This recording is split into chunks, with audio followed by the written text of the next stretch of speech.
વલસાડમાં 1.72 કરોડના સાયબર ફ્રોડના 2 આરોપી ઝડપાયા. ઓપરેશન મ્યુલ હન્ટ 2.0 હેઠળ કંપનીના નામે એકાઉન્ટ ખોલાવી છેતરપિંડી આચરતા હતા.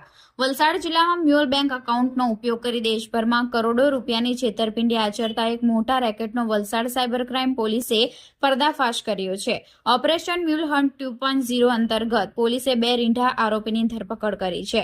આ બંને આરોપીઓના રિમાન્ડ પૂર્ણ થતા કોર્ટે તેમને જેલમાં મોકલી આપવાનો આદેશ કર્યો છે.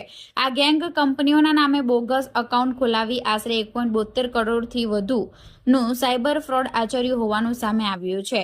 સાયબર ક્રાઇમ પોલીસ સ્ટેશનની ટીમ શંકાસ્પદ ટ્રાન્ઝેક્શન પર નજર રાખી રહી હતી. આ દરમિયાન કેન્દ્રીય સમન્વય પોર્ટલ પર વલસાડની bank of Baroda JK enterprise નામક એકાઉન્ટમાં શંકાસ્પદ વ્યવહારો થતા હોવાનું એલર્ટ મળ્યું હતું. પોલીસે આ દિશામાં તપાસ હાથ ધરતા આ ખાતું વલસાડના તિથલ રોડ પર રહેતા નયન મહેશભાઈ બિરારીના નામે ખુલ્યું હતું, જેમાં પોલીસની ટીમે તાત્કાલિક ધોરણે તપાસ હાથ ધરતા નયન મહેશભાઈ બિરારી, રિષભસિંહ રાજપાલસિંહ આ બંનેની ધરપકડ કરી હતી. અને આ ચોક્કસ બાતમી અને ટેકનિકલ ઇન્ટેલિજન્સના આધારે સાયબર પોલીસે આઝાદ ચોક પાસેથી આ બંને આરોપીને દબોચી લીધા હતા. તેમની પ્લાસ્ટિકની બેગની તલાશી લેતા તેમાંથી અલગ અલગ બેંકોના દસ્તાવેજો, પાસબુક, ડેબિટ કાર્ડ અને ઉદ્યમ સર્ટિફિકેટ મળી આવ્યા હતા.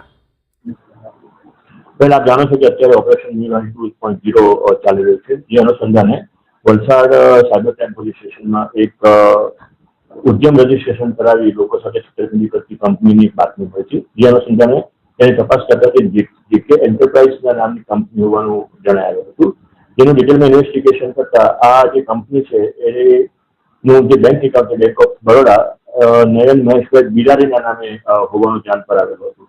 જેની તપાસ દરમિયાન નયન જે છે એને તપાસવામાં આવતી તેની પૂછપરછ કરવામાં આવતા તે એક સામાન્ય પગારદાર માણસ છે, તે કોઈ કંપની નથી.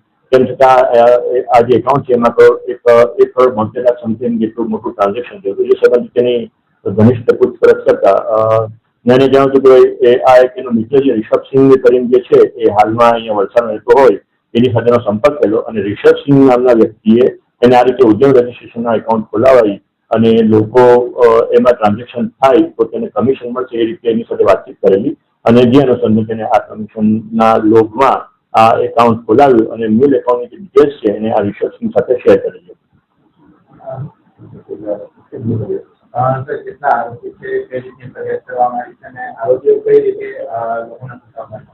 અત્યાર સુધીમાં જે ઇન્વેસ્ટિગેશન થયું છે એમાં કુલ અત્યારે 2 આરોપીની સાયબર ક્રાઇમ પોલીસ સ્ટેશન વલસાડે ધરપકડ કરી છે. જેમાં એકાઉન્ટનું જેનું એકાઉન્ટ છે એ નામ નયન મહેશભાઈ બિરારી કરીને એ લોકલ વલસાડનો રહેવાસી છે અને તેની સાથે રિષભસિંહ રાજપાલસિંહ કરીને પણ વલસાડનો રહેવાસી છે. હાલમાં વલસાડ રહે છે, મૂળ ઉત્તર પ્રદેશનો છે. અને આ ઉપરાંત આ તપાસના કામે અન્ય 2 આરોપીઓ કીર્તિમાનસિંહ અને આયુષસિંહ જે બંને ઇન્દોર અને યુપીના હોવાનું જણાવ્યું છે તેમના નામ ખુલવા પામેલા છે. સને ડિસેમ્બર 2025 લઈને આજ દિન સુધી એમાં કુલ 1 કરોડ 72 લાખ 88,513 રૂપિયા જેવી માતબર રકમનું જે છે ટ્રાન્ઝેક્શન થયેલું હતું.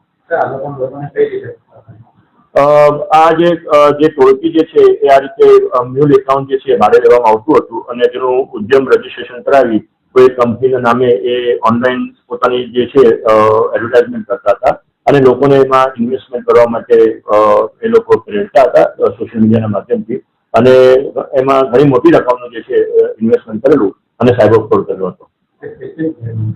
અત્યાર સુધીમાં જે છે એ વલસાડ પોલીસ સ્ટેશનમાં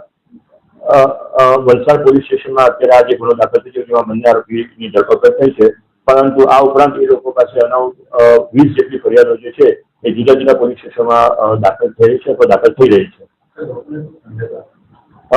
લોકોને એક સંદેશ આપવાનો છે કે જે મ્યુલ એકાઉન્ટ ધારકો છે જે સાયબર ફ્રોડ કરનારા લોકો છે પોતાના નામના એકાઉન્ટ રાખતા નથી. એ આવા કોઈ કમિશનના નામે લોકોના જે લોકો ગરીબ છે, જે લોકો અભણ છે, જે લોકો પાસે બહુ જ્ઞાન નથી, નોલેજ નથી સાયબર સંબંધી, એ લોકોના એકાઉન્ટ એ લોકો ભાડે લેતા હોય છે અને એમાં ટ્રાન્ઝેક્શન કરતા હોય છે. આ ટ્રાન્ઝેક્શન કરોડમાં હોય છે અને લોકોના જે સાયબર ફ્રોડ જે પૈસા આવે છે એ આવા મ્યુલ એકાઉન્ટમાં જમા થતા હોય છે. એ જે જમા થતા હોય છે એના પ્રત્યે કેટલાક કમિશન આપતા હોય છે અને કમિશનની લાલચે લોકો જે છે આવા મ્યુલ એકાઉન્ટો ખોલવા માટે મદદરૂપ થતા હોય છે અને આ એક પ્રકારનો સાયબર ક્રાઇમ છે. સાયબર ક્રાઇમમાં મદદ કરવી એ પણ એક સાયબર ક્રાઇમનો ગુનો હોય. જેથી આવા કોઈ પણ પ્રકારની લોભ લાલચને વશમાં આવ્યા વિના કોઈ પણ પ્રકારે પોતાના મ્યુલ એકાઉન્ટ કોઈ પણ પોતાની ડિટેલ્સ કે બેંક ડિટેલ્સ જે છે એ અન્ય કોઈ આવા સાયબર ફ્રોડ કરનારા વ્યક્તિઓને આપે નહીં ત્યારે નામે કોઈ એકાઉન્ટ ખોલે નહીં.